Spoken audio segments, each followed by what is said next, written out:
Robots Took My Podcast, man.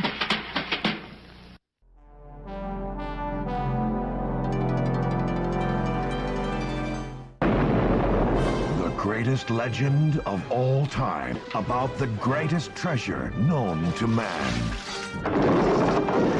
is about to be pursued by the boldest, most daring hero ever to seek the thrill of adventure. Quartermain! I've got it! Richard Chamberlain is Alan Quartermain in King Solomon's Mines. Surprise! Great reflexes, boys. Joined by an unlikely soldier of fortune. The stick! Go back on the stick! I'm driving a car! Their only hope in the hands of the enemy. I will have only 2 words to say to you. Talk or die. That's 3 words. I want to scream!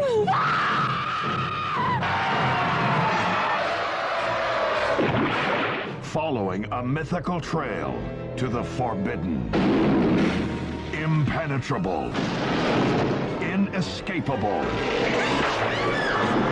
King Solomon's Mines. Join Richard Chamberlain and Sharon Stone for the adventure of a lifetime. King Solomon's Mines.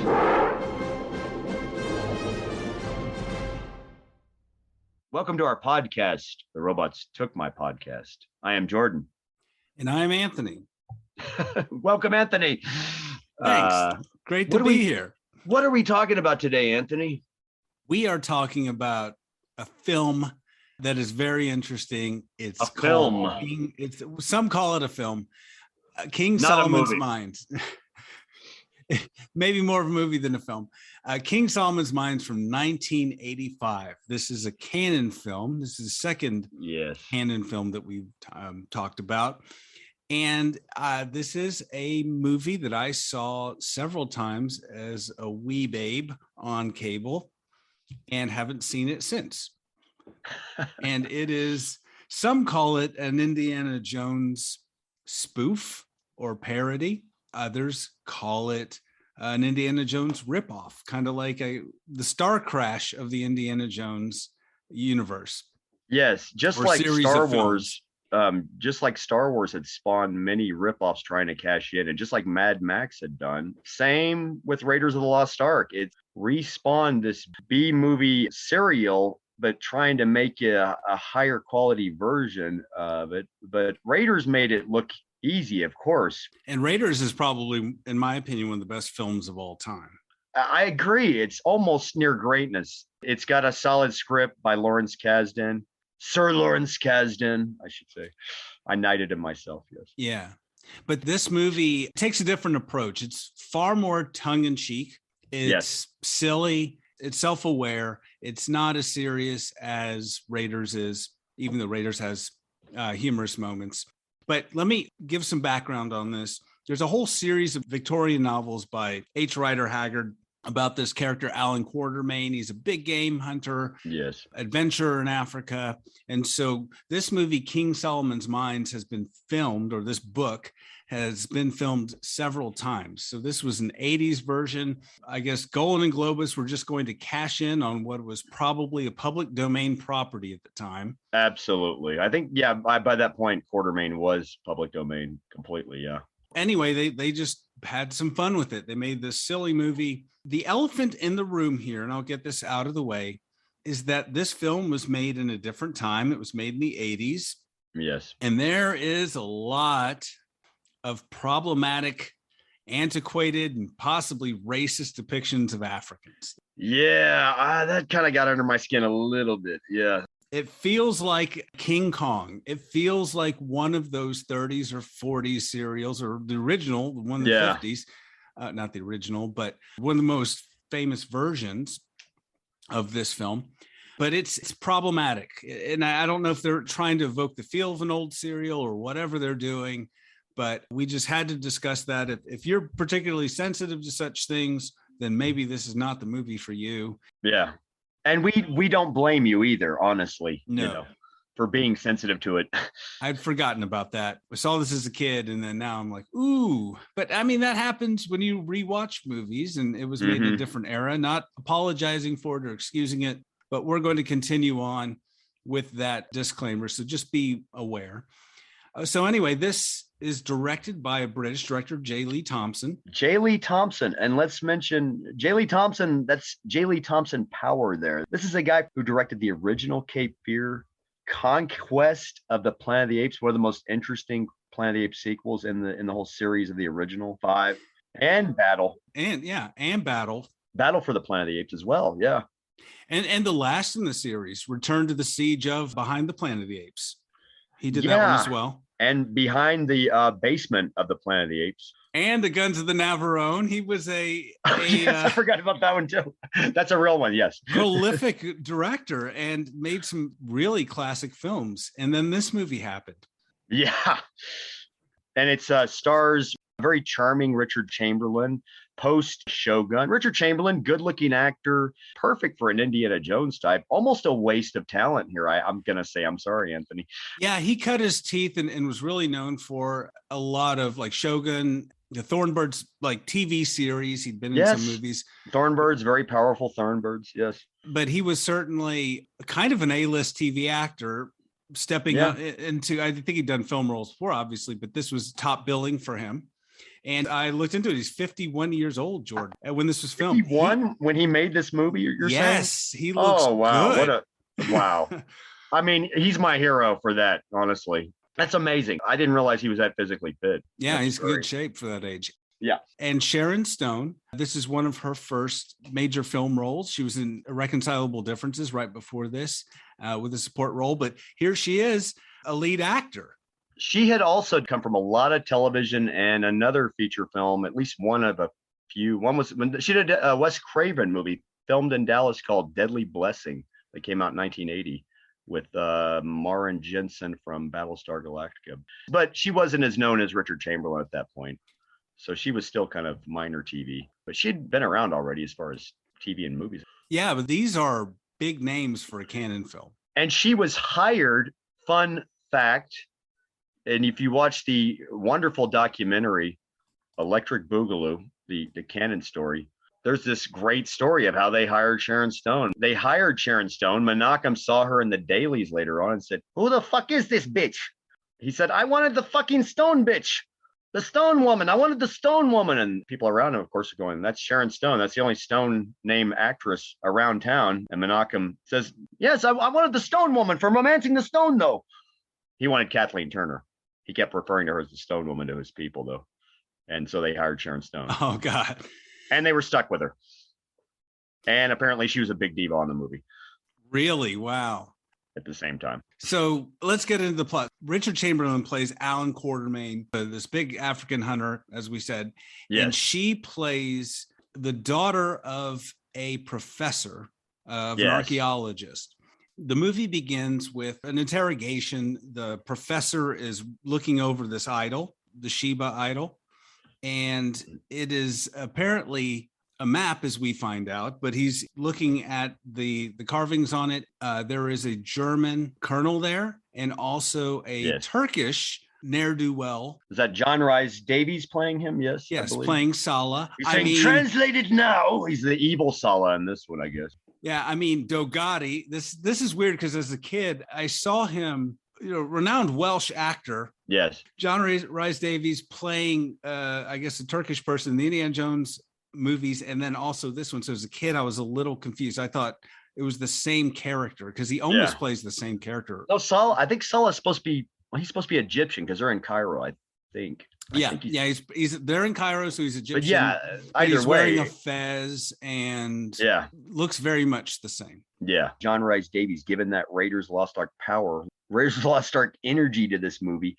Oh, and he's great. He elevates it. That's the thing about this film is there's good acting throughout for what absolutely. They're given. I'm not saying Sharon Stone's a bad actress either. She is a good actress. She does play this movie's Willie Scott, and I think she's not a 10 on the Willie Scott scale. It's dialed down a little bit. And I think clearly her part is underwritten too, honestly, Oh, so is Willie Scott's. I mean, the damsel in distress. But yeah, I kind the of blonde like damsel in distress. Nevertheless, just makes it worse. Yeah. So anyway, this idol Yes, gives the location of King Solomon's mines. which looks like a Dollar Tree Buddha, by the way. I must say, It- the Shiva you're talking about. I mean, it's a canon movie. This is canon's Indiana Jones. Okay, understand that from the get-go. By the way, my wife walked in when I was watching this, and she said that it looked like the Wish.com version of Indiana Jones. And Wish.com, for those people out there that don't know, free advertising. If you're looking for a cheap knockoff version of something, Wish.com is your way to go. Free plug. Not a sponsor. Not a sponsor. But anyway, so they're trying to pressure the professor into giving them the location, and his assistant is like, I'm not having any part of this. And he goes to the door Yes. to leave. They cut this rope in this big booby trap of spikes, slams him into the door, and we just see bloody spikes emerge. The on movie other just, side. and this just kicks off, the movie wastes no time. In fact, it almost kicks off too quickly. I feel like it just, Yeah, there's not enough setup. I mean, this is the first 3 minutes, and then we immediately cut to, I mean, obviously the professor's like, wow. And then the movie cuts to Alan Quartermain and Jessie, the professor's daughter, played yes. obviously by Sharon Stone, just going through the jungle as you would in 1930s film, hacking through foliage. Yes, with the machete and all that, yeah. And basically giving some exposition. And joining them is Alan Quartermain's guide, Mbopo, who is sort of Yes. a, I don't know, manservant guide, some sort of situation there. And they're being followed. He just ends up with them somehow. Just, yeah. Yeah. So I guess he they're is their buds. Jar Jar, basically. he is not the Jar Jar. He's, I don't Their know. Jar Jar. The movie tries to set him up as Jar Jar, but they don't give him a lot to do in the film, but he's really pivotal at a few points. I'm sorry, I shouldn't have brought up Jar Jar when in combination with that. That's kind of a sting there. I kind of felt the sting just now. He's not that bad. He's not that I'm bad. sorry. I'm sorry. I mean, I don't blame the actor. You blame the script, not the actor. The actor's great. Mbopo is played by Ken Gampu, a South African actor. He's great, but they don't give his character much to do. I was going to bring up the fact that we also had Jerry Goldsmith doing the score, doing his own Raiders of the Lost Ark kind of score, blending some adventure music power to this movie as well, and a very supportive score at the same time. Yeah, this is not Wish.com. This is actually legitimately, I think, a very good score. And we'll hear some of that later on at the end as we do, but I think it really, really elevates the production. It's solid. It's a lot of fun. I'm a big fan of Jerry Goldsmith. Jerry Goldsmith always lends a lot of credence to every movie he ever did, in my opinion, just like the way John Williams did with a score. These are composers that know how to support a movie with music. Exactly. The music is cued well. It plays in well with what's going on. It's not like Menachem got, give me that Williams. It's like, we've got Ron Williams here. Yeah. No.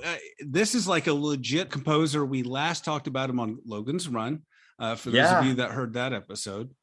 Yeah. So revisiting the Jerry Goldsmith power.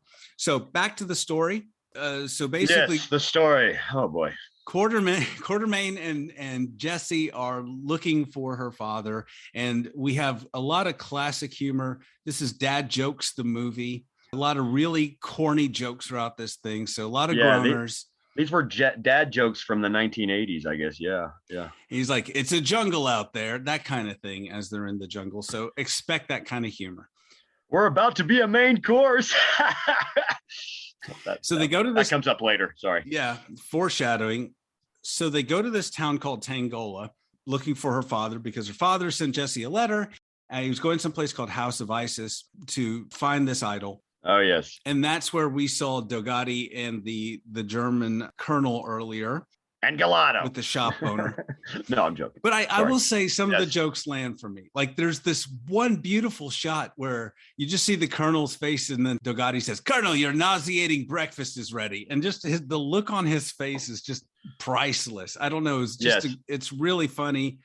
I like the jokes about the Wagner music. That's kind of funny. Yeah, there's some funny jokes in this. Wagner, he's dead. Yeah, the books take place in the 1880s, I think. But this movie takes place around World War I because we see That's what I thought. planes and cars. Yeah, okay. They don't tell us. Like nobody says, it's 1918, Colonel. Nobody says that. Oh, so Quartermain, I didn't realize Alan Quartermain is like 1880s. Oh, yeah. British rule in Africa, just classic Victorian adventure stories. But anyway, Dogati and Quartermain have a history. They are not buds. We don't get that backstory, but Dogati hears that Quartermain's in town. He's looking for the professor. He sees them and Jesse, and he formulates a plan that he is going to capture Jesse and use her as leverage to get this professor to translate their idol. Right. This is an African town, and there are slaves and cannibals in this village. And I will say one thing for canon. This was actually filmed in Zimbabwe. This was not on a studio backlot.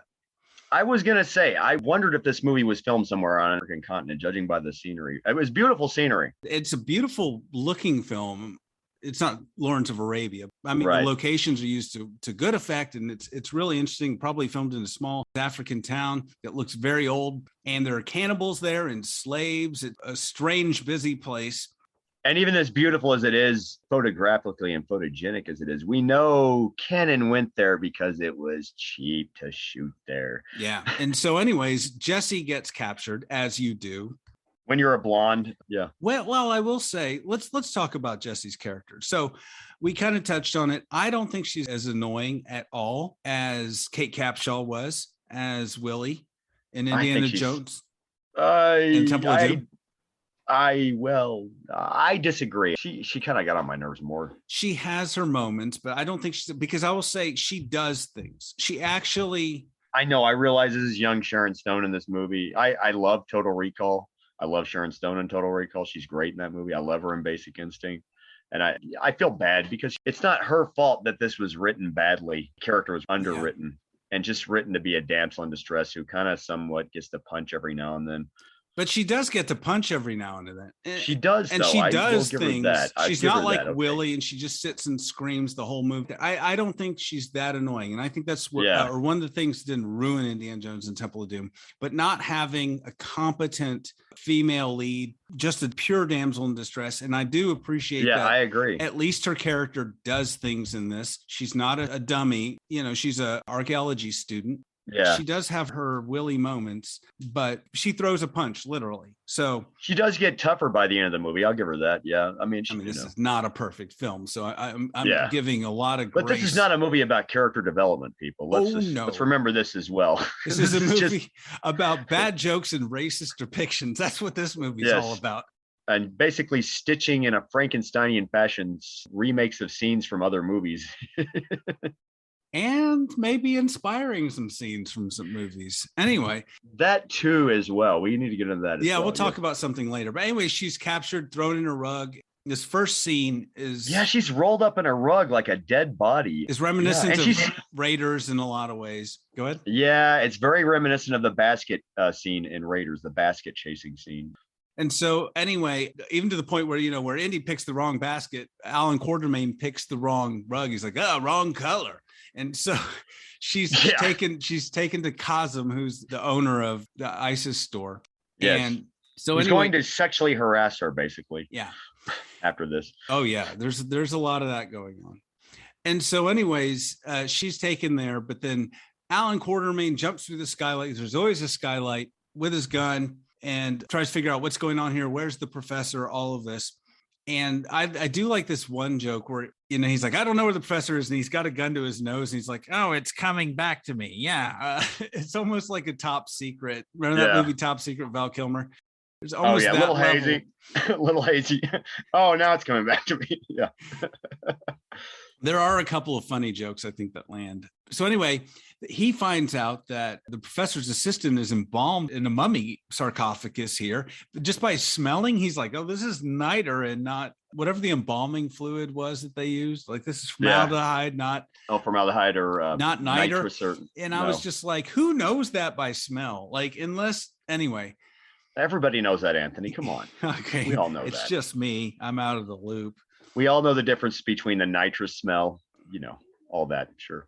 So they get in a fight, and Willie's actually fighting, or Willie, sorry, Jesse's actually fighting here. She breaks the statue, and they determine that it's a map, but there's a fight that ensues, and Alan Quartermain at some point grabs this dynamite there.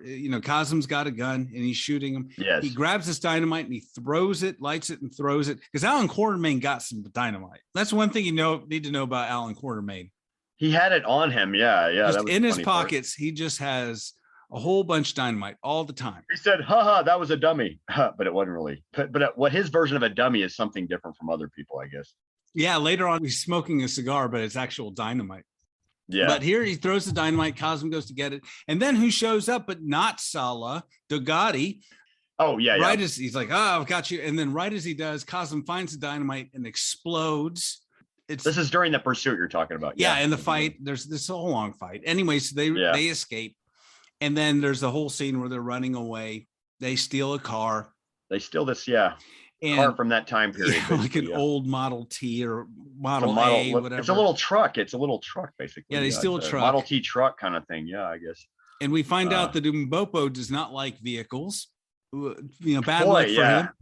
He doesn't trust anything that doesn't chew its cud. I think he said doesn't graze or doesn't expect food coming to her. Yeah, he just basically doesn't trust things that aren't animals or. And I had this thought, Jordan. Like this is 19 in the teens. Yeah. I mean, how do they just know how to drive a car? Do you know what I mean? Yeah. And later on, they fly a plane. But how would normal people know? Alan Quartermain would know, I assume. He would be sophisticated enough, right? At that point. I mean, I would think. But yeah, you're right though. What if he didn't? What if Alan Quartermain barely knew how to drive a car, but knew how to fly a plane perfectly, but didn't know how to drive a yeah. I'd like to see a scene where they're just like, oh, it's one of these cars. And then they hop in and they're playing with the levers and they don't understand how it works and this wheel thing. I mean, I don't know. I don't know how common cars you're right were though. In Africa back then. I mean, but you're right. You bring up a good point. Even in Temple of Doom, there's that moment where they wake up and the plane's sailing by itself. The pilots are gone. And Willie says to Indy, do you know how to fly? And he says, no, do you? And then even later on, we find out he kind of learns how to fly a little bit, but still, even in Last Crusade, there's that joke of fly, yes, land, no. Yeah. But you're right. I mean, why not play that up if you were going to do this kind of movie? That's what makes Raiders interesting. The whole Indiana Jones series interesting is those little moments like that, between the action. Yeah, because Indiana Jones, a lot of the humor comes from the fact that Indiana Jones has bad luck in a lot of ways. Yeah, he's not perfect. He's not a superhero. He's, much like John McClane in Die Hard. He's an average Joe. Yeah, who wants to get home. But yeah, or Jack Burton. He's just surviving though, survival of the fittest, but he's just not afraid. Or Jack Burton. Jack Burton's another good example. Yeah, from Big Trouble in Little China. I mean, Richard Chamberlain's character kind of has that, but he's a little more cool and in control. But he plays this pretty well. Yeah. He just has charisma on screen. Oh, he really does. Yeah.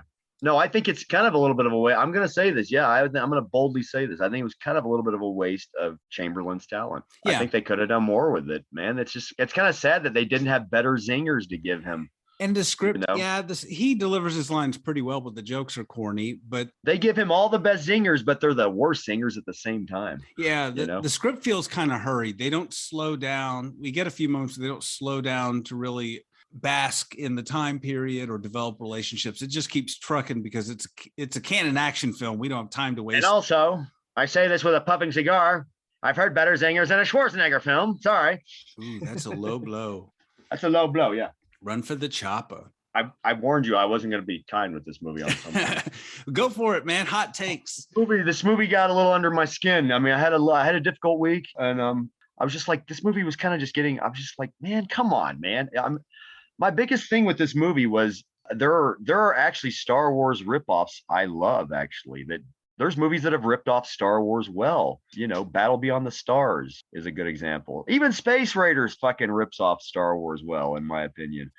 Indiana Jones ripoffs. There are Indiana Jones ripoffs I like as well. Romancing the Stone is it steals well. It does. I mean, that you can't tell me that woman when she wrote that script wasn't thinking of Indiana Jones. That's just her writing her fantasy about Indiana Jones. Yeah. Basically, The Mummy. There's lots of movies that do it well. I've seen it done better. This movie is not a good example. I just wasn't. There was at times I was just going, what? Wait a minute. What? I felt the wrath of Menachem Golan in the editing room on this movie. He was known to be a cutter, more so than Harvey Weinstein ever was. You can see footage of him in the editing room going, no. Cut. Look, roll it back. I'll show you where to cut. look right here, cuts, which is not the way you edit. Yeah, and they tried to keep people. this at 100 minutes, but I think that maybe some more time. It feels rushed. It really, I feel like we're this movie missing was things. hanging under the knife, under the blade, under the guillotine splicer. Because a good director, good actors, the script is a bit weak. I think it's the script you got to blame for this. But I guess I was getting angry because I was feeling like there's times Cannon can do rip off well, and there's times Cannon doesn't. And this was the time where Cannon, I feel like, was like, man, come on, guys. Like, yeah, like what you're saying. Look at all the talent they had here. They had Richard Chamberlain. They had Sharon Stone. They had John Rhys Davies' power. They had Jerry Goldsmith. J. Lee Thompson. I mean, it's not like and they still find a way to fuck it up.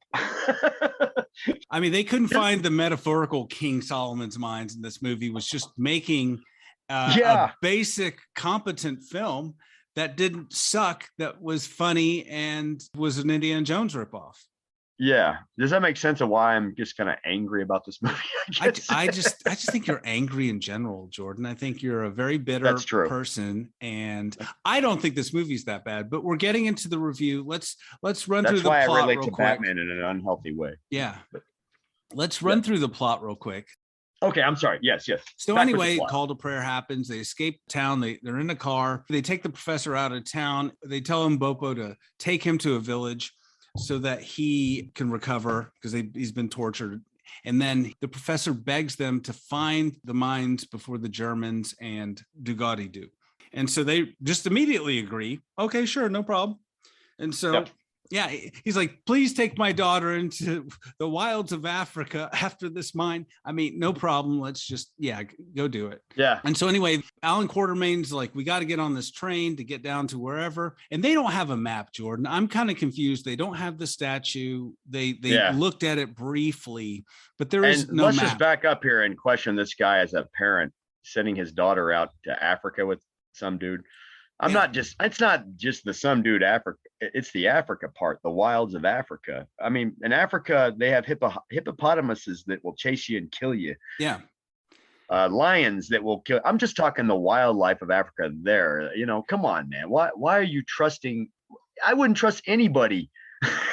Wouldn't trust old Alan dangerous Quartermain. Wildlife in Africa. Nobody. Yeah, I'd be like, no. Why are we trusting Alan Quartermain? Because he has a safari hat on with leopard skin on it, and then a bandolier with some shotgun shells, and because he's got a reasonable business. Why? I mean, why would you send your daughter out to? Nobody plays him up as the famous Alan Quartermain. His reputation doesn't precede him. He's just some dude. You know what I mean? Yeah. And so he's like, take my daughter out there. Bad parenting award goes there. And then, by the way, the German army's after you, and this Turkish guy who tortured me. And there's cannibals, and there's all sorts of stuff that's been established in this world. Yeah, just take my 25-year-old daughter out there, have some fun, and find the mines that people haven't been able to find for centuries. Just go. Get some money for food and snacks if you want it. Exactly. And so anyway, so they park the truck on this the train tracks to stop the train so they can jump on. And this is actually a fun action sequence, Jordan. Say what you want about this movie. It does have some fun sequences and some good jokes. Okay. And they're like, it's not going to stop. The train's not going to stop. It doesn't. They just hop on. And these stunt people really did some very risky things. Yeah. They jump on the train. Yeah. And of course, everything blows up whenever you just barely touch it in the movie. Exactly. And so anyway, in a very Indiana Jonesy way, call it a parody. It's more of a ripoff. He crawls under the train like Indy did, crawling under the truck in Raiders. And so he's fighting a German under the train. But there are some funny moments on this train. They leave Willie and Mbobo up there, and Mbobo just has his hands over his eyes because, you called her Willie again. I'm sorry. It is Jesse. Oh, I can't stop doing it. They're the same person. Anyway, so only a year after Indiana Jones and the Temple of Doom, by the way, folks. So there are some funny scenes where there's one scene, there's a machine gun nest on one of these carts that's open with a bunch of German soldiers, and she just comes in like, oh, hi, yeah. That's funny. There's another scene where Alan Quartermain bursts through this door with a gun, and then there's just a whole room full of German soldiers with rifles pointed at him. And he's like, oh yeah, hey, good shot, guy. Hey guys. And it's kind of stupid what happens after that. He plays this bugle. He plays Camptown Races. sorry for the minor quibble. I don't know. He acts like he's one of them. I think that's what it is. He turns on them, acts like he's one of them, I guess. Yeah, and I guess it's not weird to them. It's cute at first, but then and then I'm like, oh, wait a minute. Yeah, they kind of lost. I guess that's how he survives. Yeah, I feel like that too. Well, and I don't know how many Germans would know Camptown Races.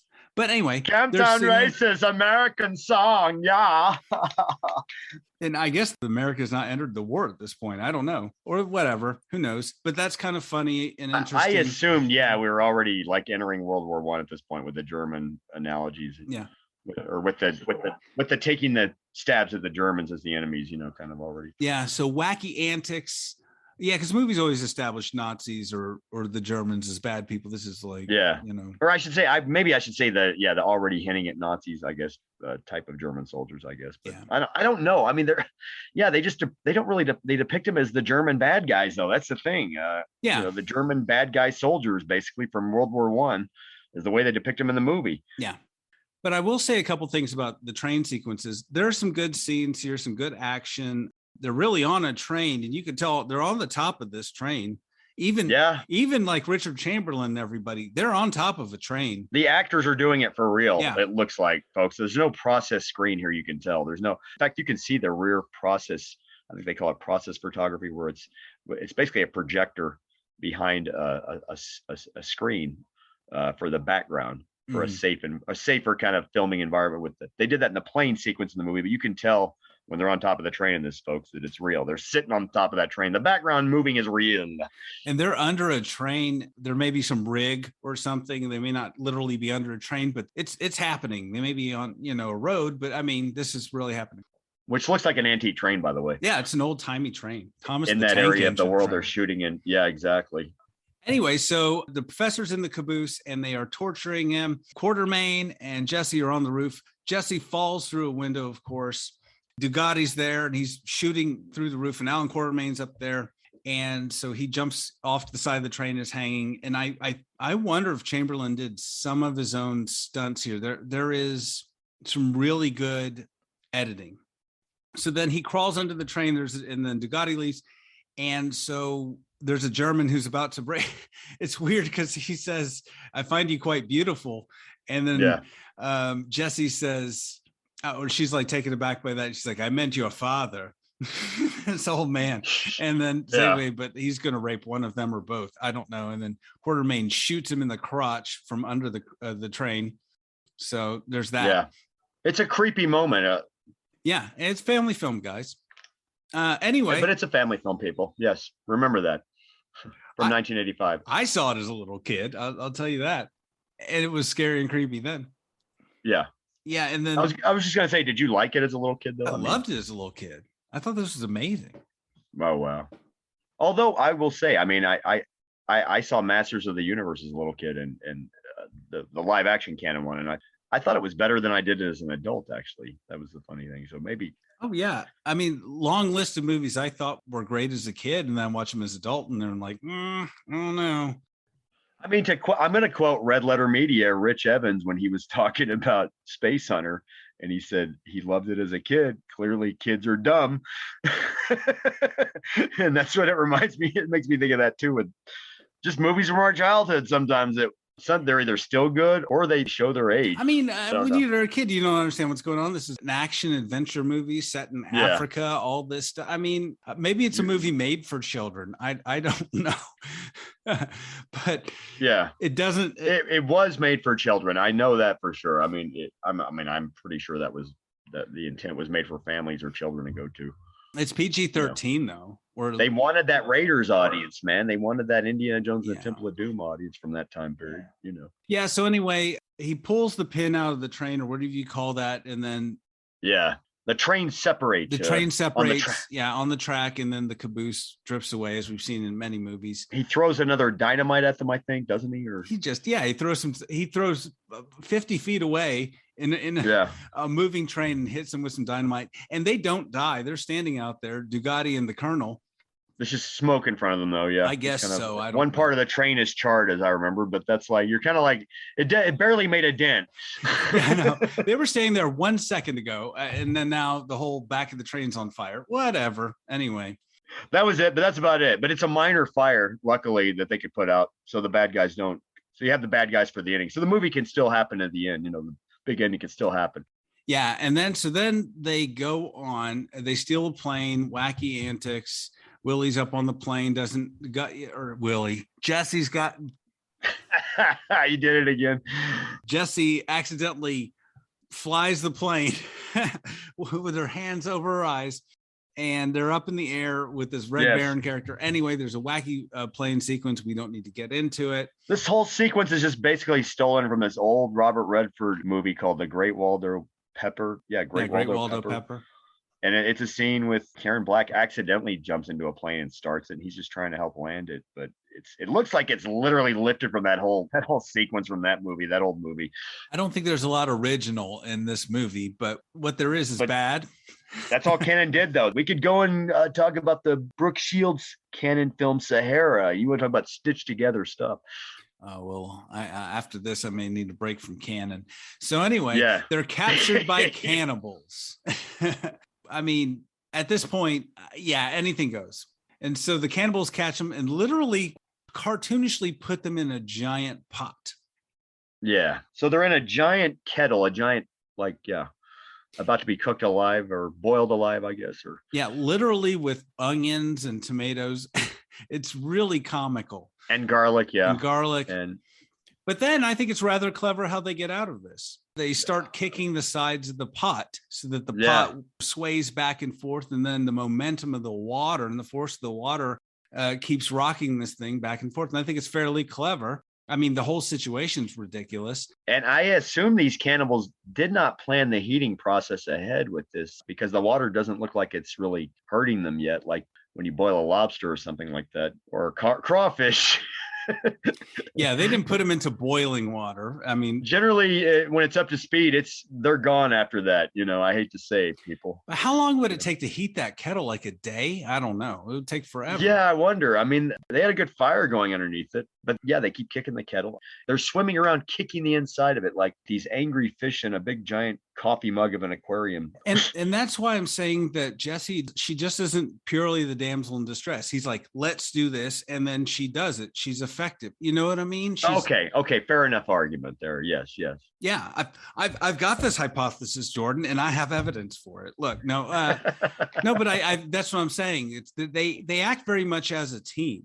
They're developing this relationship, but they really are working together to get out of these scrapes here. So that's true. The pot keeps, the cauldron, whatever you want to call it, keeps rocking back and forth. And then eventually it turns over, and then they are just rolling down a hill inside this giant pot. At a dizzying pace, might I add. Oh, man.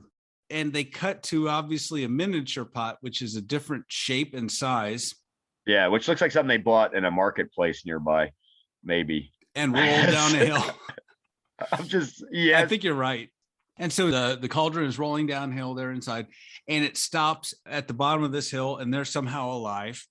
And somehow. There is a great set, though, in which they're really being turned around. This isn't the camera moving, because you can tell that this big set piece is rotating, because the water, you can't fake water. You're talking the inside of the cave. Yeah, and they're like in one of those carnival rides where you're stuck to the side of the thing. So I honestly think that was a real thing. I think. Oh, did they roll the actors around there for real? Yeah. It did look too real, I thought. Yeah. It did. Yeah. Yeah, they look like they're inside a washing machine because the water's still in there, and it looks like a giant washing machine, literally. When you see the inside of it, and Sharon Stone and Chamberlain look like they're getting thrown around in there. Yeah, I think that's real. And so they stop, and then there's some lions at the opening of the cauldron. I think there's a real lion, and there's a lot of stock footage lions. Yeah, some stock footage lions. Yeah. It's just a ridiculous scene. And they take this opportunity to just make out. Why not? Little time for romance. Yes. Little time. Meanwhile, it's something that we've always wanted. We couldn't wait for this moment. We've been waiting for this moment the whole time, haven't we? We're 30 minutes in the movie, and why haven't they fallen in love yet, Jordan? It's something for the ladies. Okay. And right. So, they have good chemistry. It happens quickly, but why not? Yeah, the chemistry seems forced. That's my problem with it, I guess. Really? That's why you don't think they have chemistry? Yeah, a little bit. I feel like there's a look on Chamberlain's face every now and then. It reminds me of the look on Roger Moore's face when he's acting next to Grace Jones in View to a Kill. Do you know what I mean? Like, you have to look for it, but every now and then there's this like an eye roll. This oh you bitch eye roll. Yeah. This I'm tired of your bitchiness kind of look. Well, now that you say that she was the diva, I mean, maybe. He seems like a real professional actor and laid back dude. I don't know. I wasn't there. Sharon Stone has talked about a hard time she had in the movie business a few times, and she probably really did. And I believe her totally. But and you know what? I'm just basing that on the documentary. I wasn't there. I shouldn't say that publicly, probably. Well, they were in Africa being rolled around in a giant clay pot. I mean, and I imagine conditions on a Canon film are not. Oh, dude. I imagine you're probably having to constantly be like, yeah, where's my trailer? Yeah. I thought I had a trailer. There's no trailers and they're not putting them up in the Marriott. You know what I mean? Wait a minute. I got to share a trailer with Chamberlain. Who knows what it was like on the movie? I wasn't there. It was a Canon film. Yeah. Nobody was getting paid. It's not fair for me to say that. I'm just basing that on the documentary. But yeah, so you're probably right. Who knows? Who knows?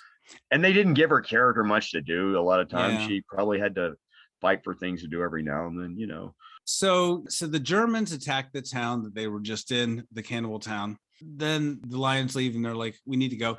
Did you leave out the indoor sequence though yet with the hanging people, the hanging tree people? That's next. They meet multiple tribes that are, according to legend, protecting the King Solomon's mines. They're going from tribe to tribe to tribe, basically, as they go deeper into the heart of darkness or whatever. They meet a tribe of people who hang upside down in the jungle. They have miraculous strength. It's amazing. Yeah, they're picked up by these people who live in the trees. They live in these indoor-like trees of almost, basically. It's kind of an idyllic scene. Yeah. The people called Ubugwa, I think. I will say this scene, it kind of looks magical in a Cirque du Soleil kind of way.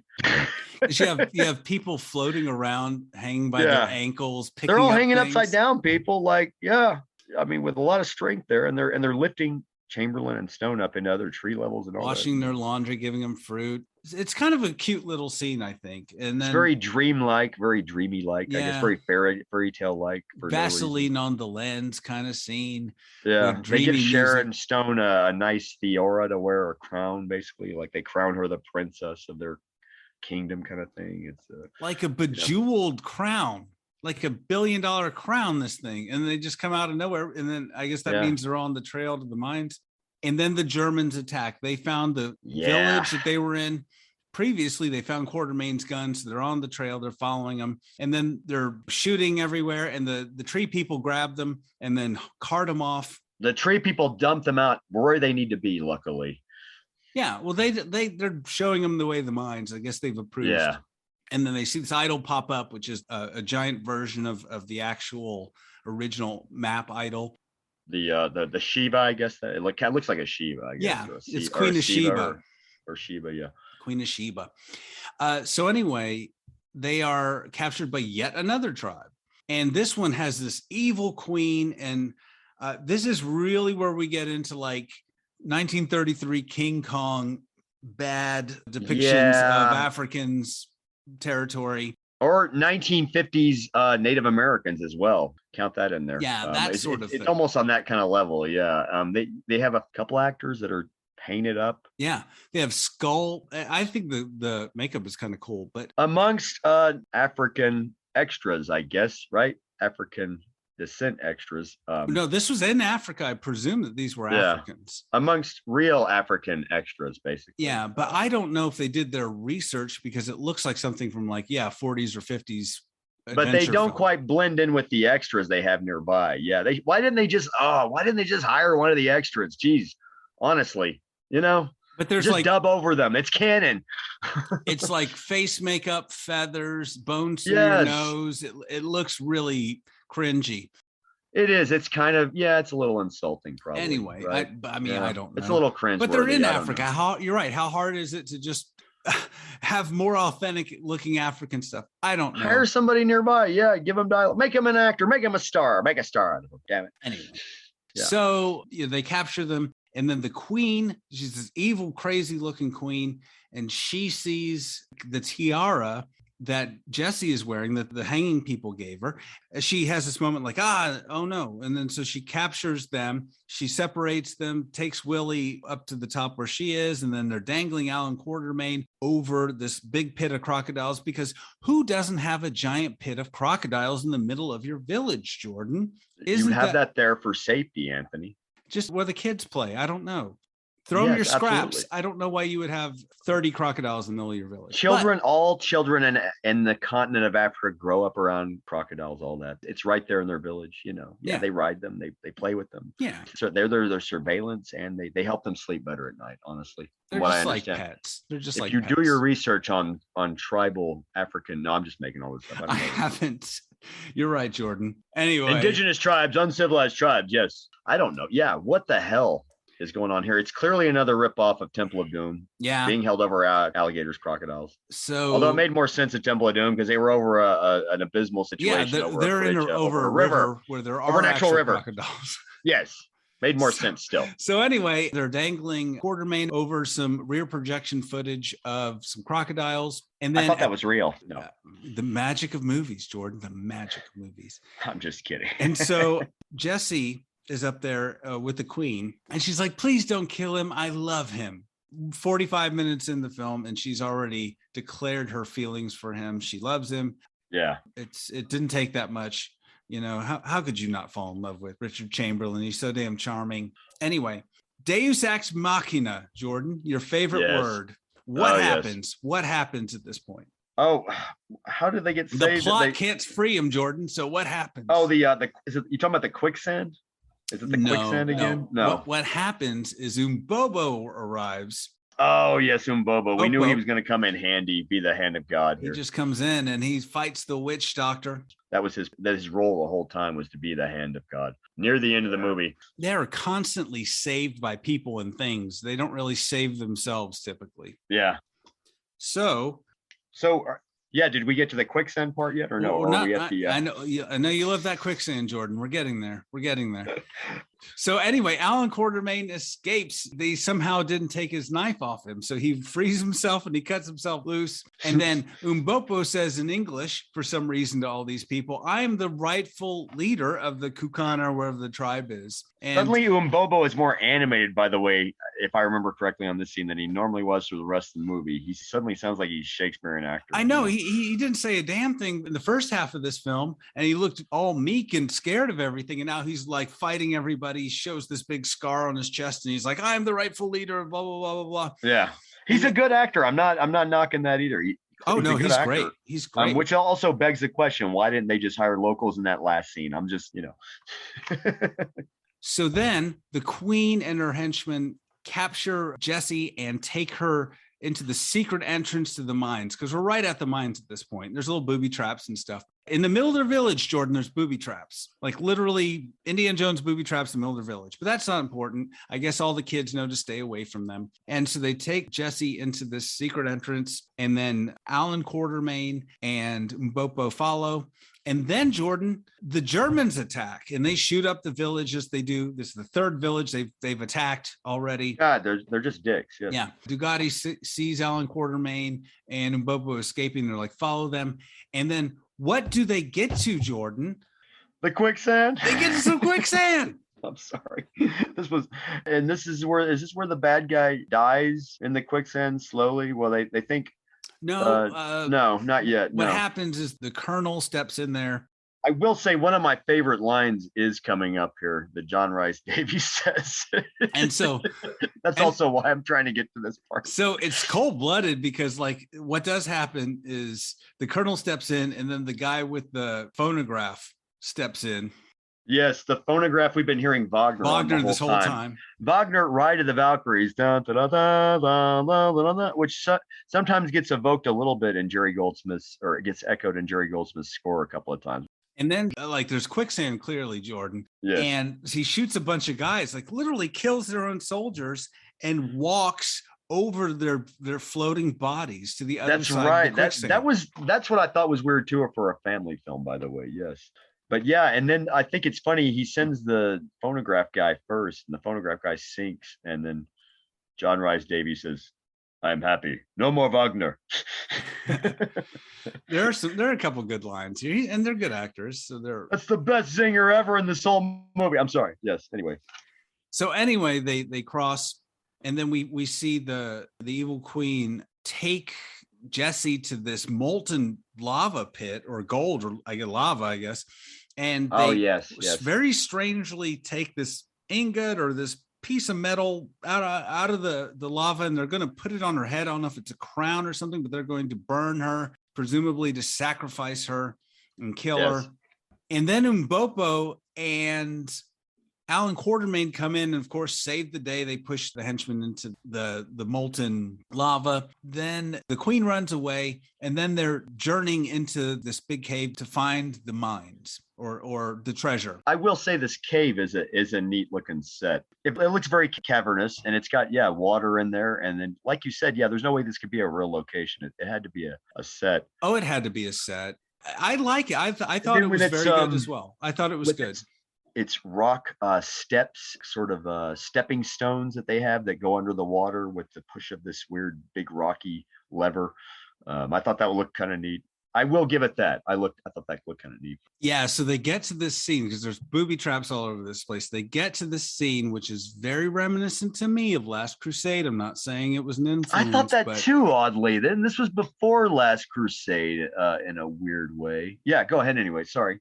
Yeah, well before it. And then so one of the stones that in this booby trap, it's like over water and there's some stepping stones. One of them is clearly painted, so please don't step on that one. I wouldn't. Anyway, so Mbopo is like, don't step on the stone that's painted. And they're like, okay, we won't. But anyways, we see that a little later. But there are a couple of things I think unintentionally mirror Indiana Jones and the Last Crusade, more so than it's weird that you say that before. Too. You know who owned Pinewood when they shot Last Crusade there? Cannon. It was still under the name, and you can see it on the credits of Last Crusade. Cannon Pinewood, or no, Cannon Elstree. I think that's what it was. Yeah, they had bought one of the studios when they were buying up a lot of stuff.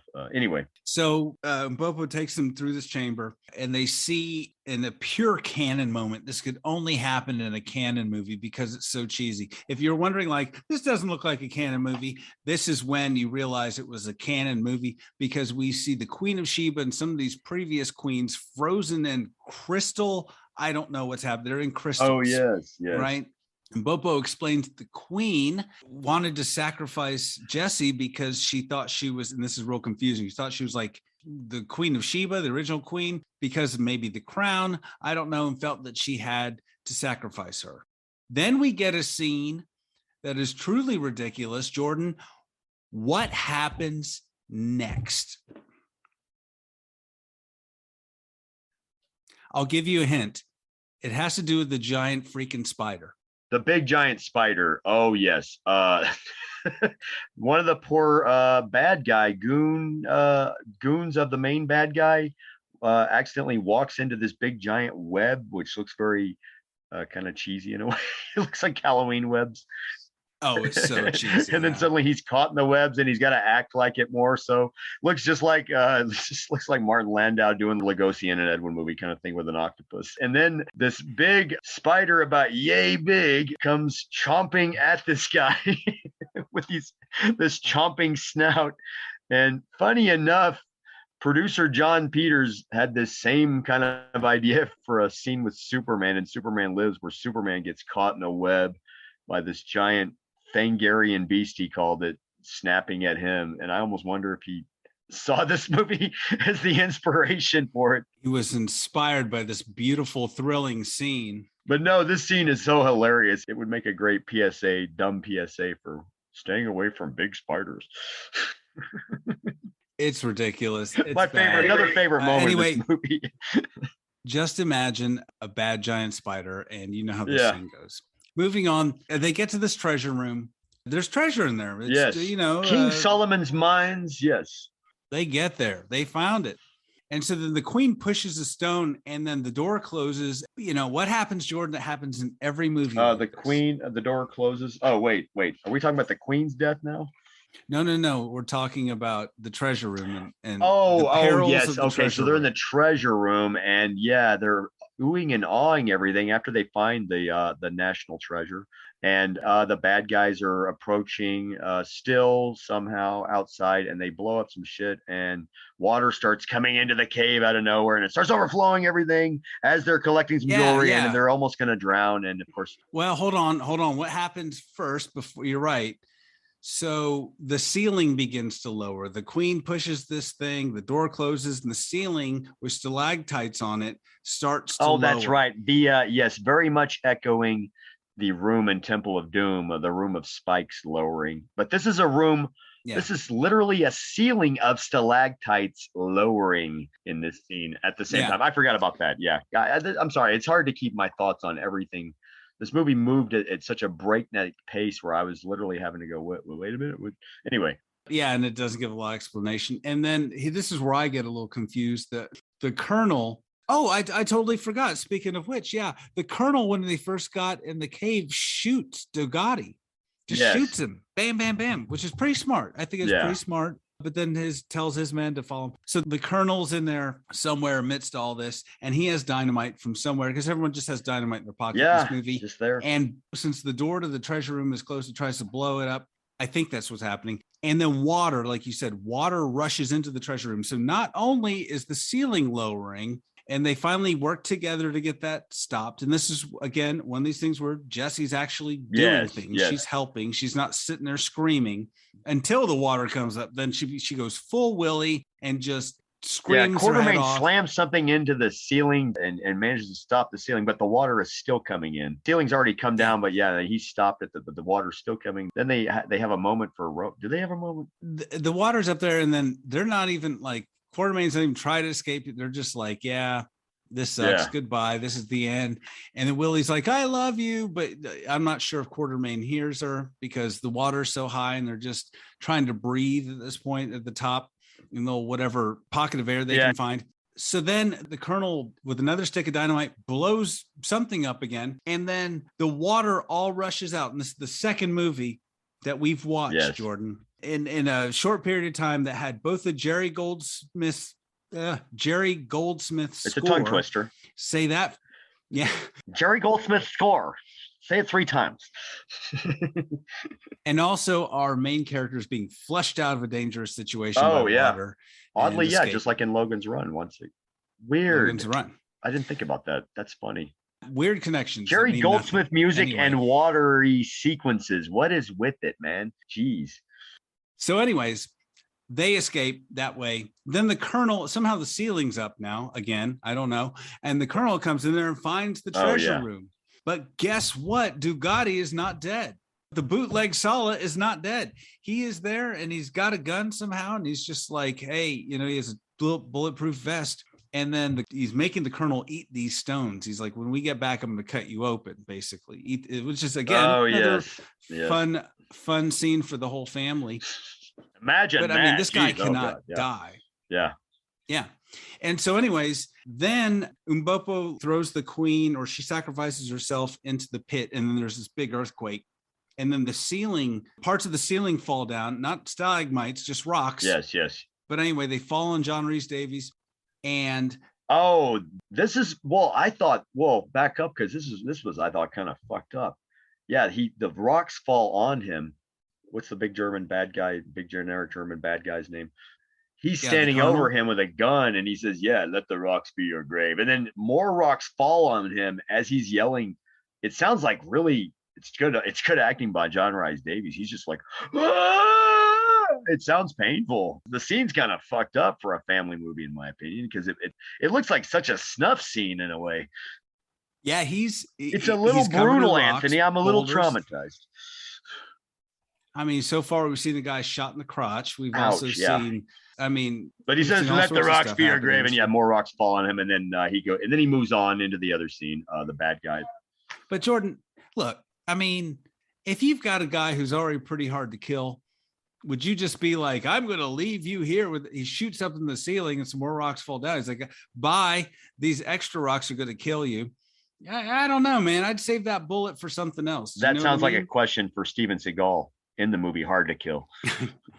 No, I don't know. Yeah, you're right. No, you're right. I guess you make a point. Yeah.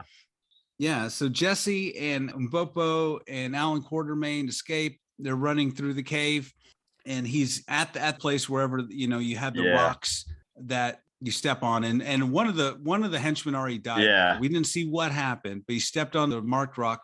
So here. The colonel's, he's like, give me your jewels. He's got his hat out. He's like, put the jewels in the hat. Oh, yeah. They place him on the rock, though. They place it on the next rock. The stepping stones that they're stepping on. Yeah. The stepping stones.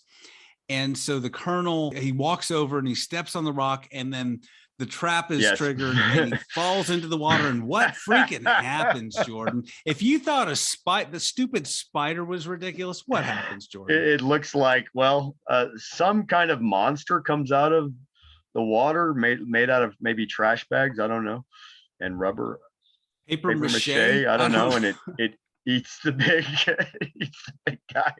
I mean, this whole movie has Amicus at the Earth's core vibes already, and then we see like the cheesiest monster ever. Even Amicus looks at this and goes, "Whoa, that's pretty fucking cheap." That's pretty bad. Oh yeah, it looks. I was laughing so hard on this scene. It was ridiculous, and I don't think it was intentionally so bad. You only see it for a second, but it just takes you out of the movie. It's ridiculous. I almost bought the big spider, Jordan. I almost bought that. I was almost okay. It made the big spider look real by comparison. Yeah, that scene was almost more effective, but yeah. So anyway, they're about to leave the cave out to freedom. So the colonel dies, and Alan Quartermain and Jesse are about to go back and get some stones, and then Mbopo is like, no, you have to leave these. Oh, yeah, that was mountain. They belong. That was a little like Last Crusade too, I guess, wasn't it? Yes, it was just like Last Crusade. Like the Grail. maybe Jeffrey Boehm, the screenwriter, saw this movie. It was just like, man, I'm stumped for an ending. Fuck it, I'll steal from one of the ripoffs. They stole from us. Maybe that's a fan theory. I don't know. The whole cave is shaking at this point, and there's rocks falling from the ceiling. Lucas saw it, or Spielberg saw it, or Ford saw it. I wonder, and was like, here's the idea for the ending right here. We'll just steal from. Lucas was like, I like what they did in that King Solomon's Mines movie, but maybe we can shrink down Indiana Jones. I don't know. What do you think? I don't know, man. I don't know. You're stealing from another movie, George. You think you want to do that? Yeah, well, this will make money compared to that movie. That movie never made money. This movie will make money. Why write an ending when you've already got one there? But I don't know. It's very reminiscent. We're kidding. I doubt that. But there's some clear similarities. And of course, movies like this. The stones must stay here. Yes. They shall not pass. I can see Mbopo saying, "You've chosen wise," at some point. I don't know. Anyway, whatever. You chose poorly. Yes. So we're at the end of the movie. They didn't wrap it up completely as well as I would like, but Alan Quartermain's like, "Mbopo, you could have told us, all this stuff earlier." There was a nice stunt over with a stick in the lava or something like that. He does when he's grabbing Sharon Stone or something. He pole vaults over the lava. And that looked like actual. That's what it is. I guess it was a stunt person, but it looked like Richard Chamberlain. There's some good editing here with these stunt. I agree with that. There's some good stunts. They didn't use the stunt people well either. Or I was so drunk at this point in the movie, I was just like, I don't know. Same here, but anyway, so they're running out of the cave. Great Jerry Goldsmith score at this. I mean, really, the score elevates all this. It belongs in a better movie. But this movie doesn't deserve Jerry Goldsmith. Sorry. So anyway, they're running from the cave, and there's this giant superimposed explosion, Jordan, and it looks fake AF. Why do you say that? Because it goes over their heads in an improper way, Anthony? It literally the scale goes is all wrong over them. In the compositing. Is that why you say that? It's bad. Yeah, it's really bad. I made a note of that too. That was the last of my notes. Effects explosion with superimposition ? That was literally the last of my notes was on that explosion. Well, that's the last thing that happens in the movie practically. But I was Pretty like, much. come on. And then they walk away and they Mbopo is like tells them the other thing. the native like, children return to their parents and no wait, that's Temple of Doom. I'm sorry. But they do kiss in a very Temple of Doom way, yeah. Mbopo is the rightful king now and again, and they're like, Yeah. bye everybody, bye. So they leave the gates of the village. Everyone just starts dancing in the village. Yeah. I really do like this ending though. They turn on some Prince music. No, I made Yeah. that part up. I wish. I wish. So he They pulls should out only be so lucky this movie. so Alan Quartermain pulls out a diamond. It's like it's not all for naught. And then Willie, shit, here we go. Jesse You pulls out. said it again. I did it. It's like the fifth time. You have to pay me $1 every time you say Willie. No, actually, you have to pay Disney $1 every time you say Willie. Put $1 in the Willie jar. There you And go. yeah, Not Disney me. lawyers will be calling us right after this. That's right. Anyway, so she pulls out a diamond as well. So they both totally disregarded what Mbopo said and stole diamonds, but everyone's happy. And then they kiss. And then that's the end of the movie. Oh, And scene. And And- curtain. and you can hear Menachem just going, "We have a movie. We're going to make." You know, he thought they were going to make so much money on this. And it was a total bomb. Yeah, it was a Christmas movie. Canon Oh, did Christmas not. release. Canon Yeah. got some coal in its stocking because the movie cost a reported 13 million or so. And Well, I it think didn't. Yeah. or a budget was 11, excuse me. According to No, I was gonna Wikipedia. say it didn't help the kind of competition this movie had at the time because Christmas is known to be even back then was even more so back then was known to be Oscar season. So you had people flocking to out of Africa. But also having said that, 1985, Romancing the Stone, people don't remember had a sequel called Jewel of the Nile. Jewel of the Nile came out that same Christmas era. Both those were big hits. Yeah. Jewel of the Nile was not a flop though, from what I know. Not compared to No. this movie, especially. It was another hit from what I know. So They there's a had lot. third one. I mean, a lot of competition, but I mean, the But movie then you cost had 11. other big movies around that time coming out too. Yeah. This movie cost 11 and made 15. And I think it did way better on cable where I saw it, I think. And Oh, absolutely. whatever video was going on.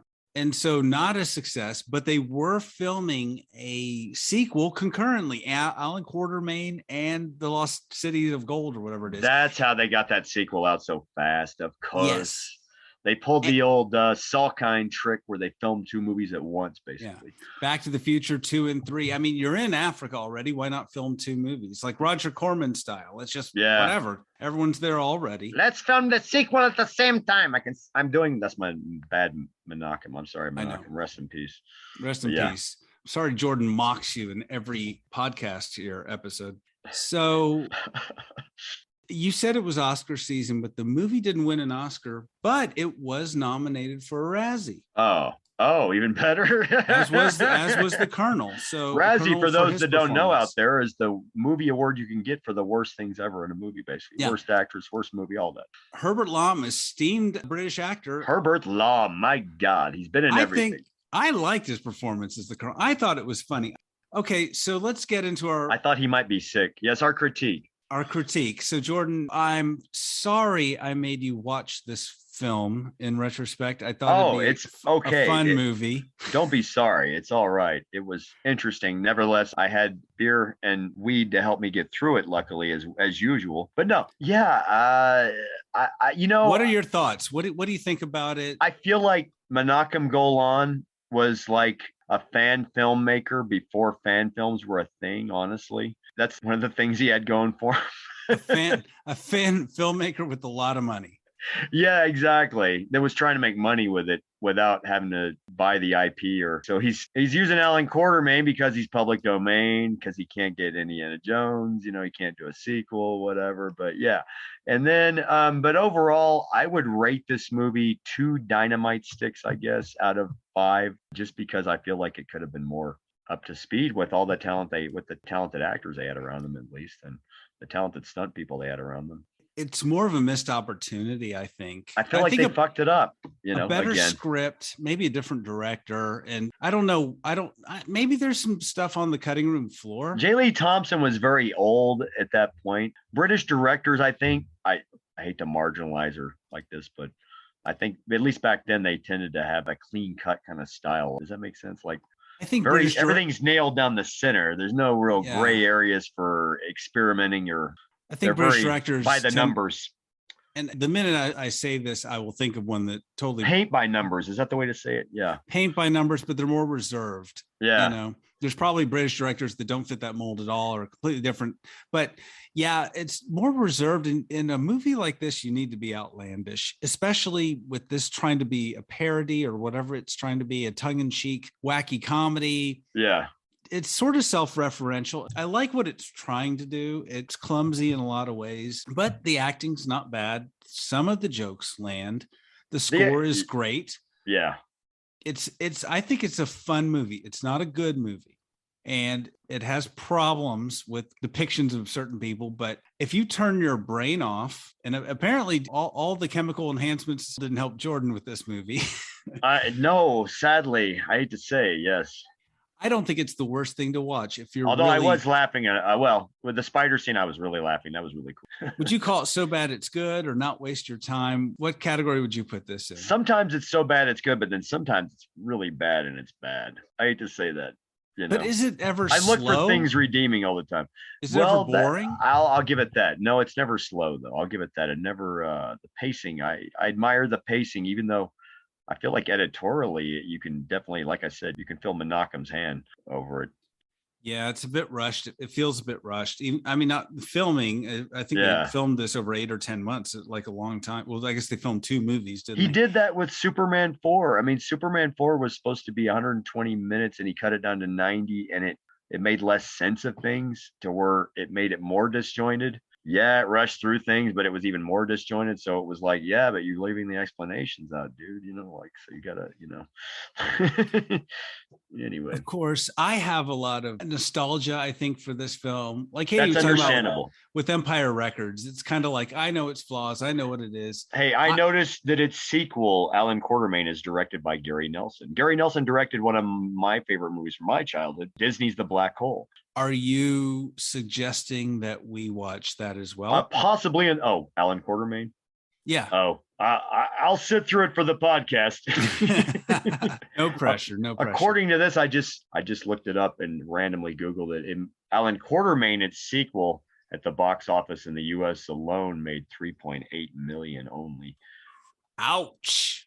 Yeah. Wow. These movies probably did okay overseas, I imagine, though. They might have recouped overseas. And on video was becoming a thing. And video and Laserdisc, cable I guess, rights. back then. Yeah. Would have been, yeah. So, like I said, what do you give it, Anthony? What are your final thoughts on this movie? I mean, looking at it through the eyes of a child, you know, a lot of nostalgia. Last time I saw this movie, I really liked it as a kid. As an adult, I see its flaws. It's really bad, and it has problems, of course, with depicting certain people, and some of the jokes don't land. But it's not a terrible film. There are worse movies if you want to sit and watch a cheesy 80s Canon movie. I mean, you know what you're getting the minute you see that Canon logo, Jordan. Let's not pretend this is high art. I'm going to say it. I liked Invasion USA better. Well, I mean, that has Chuck Norris in it.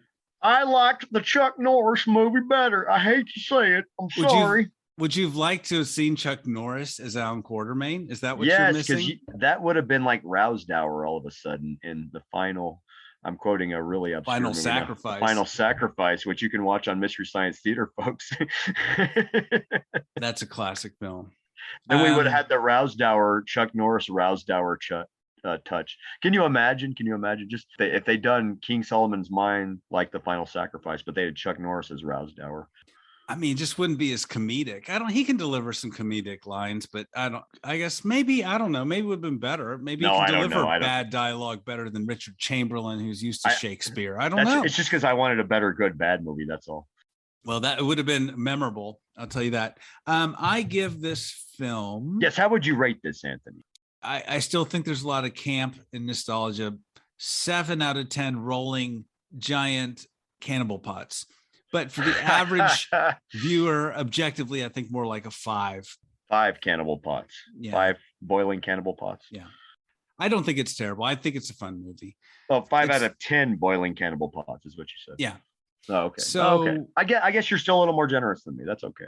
I don't hate this film, Jordan. I don't know what your problem is. What did this film ever do to you? It wasn't to be overtly racist and have bad humor and making no sense. Well, yes, that was a part of it, Anthony. It threatened me, mafia style. No, but I like the actors. It cut me like I owed it.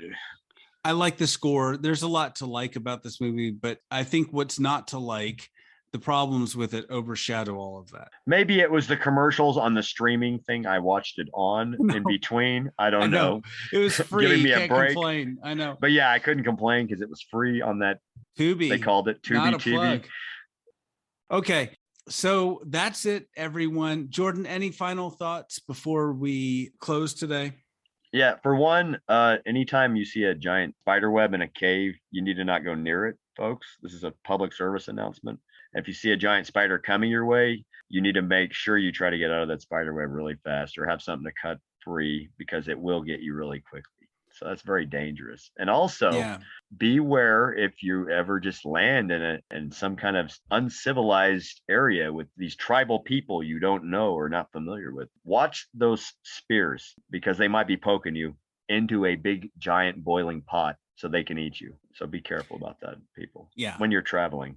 Like one of those old Bugs Bunny cartoons. Exactly. Literally. And always carry dynamite on you. Damn. I learned something from this movie, Anthony. Man, just always have dynamite. That just gets you out of so many jams. God, that would have helped me get through traffic 3 times this week. You know that? I mean, Alan Quartermain would just be tossing dynamite everywhere, like a long line at the grocery store. Boom, right behind the shopping cart behind him. Yeah. Automatically solves any problems. Yeah. But yeah, this movie is such a cartoon. It's a lot of fun, but not for Jordan. And next time, Jordan, maybe I just had a bad week. I'm sorry. No, I think it's the movie. Maybe. But we'll pick a better movie, Jordan. Next time you get to pick, you pick some movie. Pick a better bad movie. Jeez. All right, guys. Thank you so much for listening. We appreciate it. Hope you've enjoyed this. And we will talk to you next time about some other movie that doesn't involve cannibals and nonsense. Yes. And I'm happy. No more Wagner. No more Wagner. All right. Bye, Jordan. Okay. Have a good weekend, Anthony. Bye.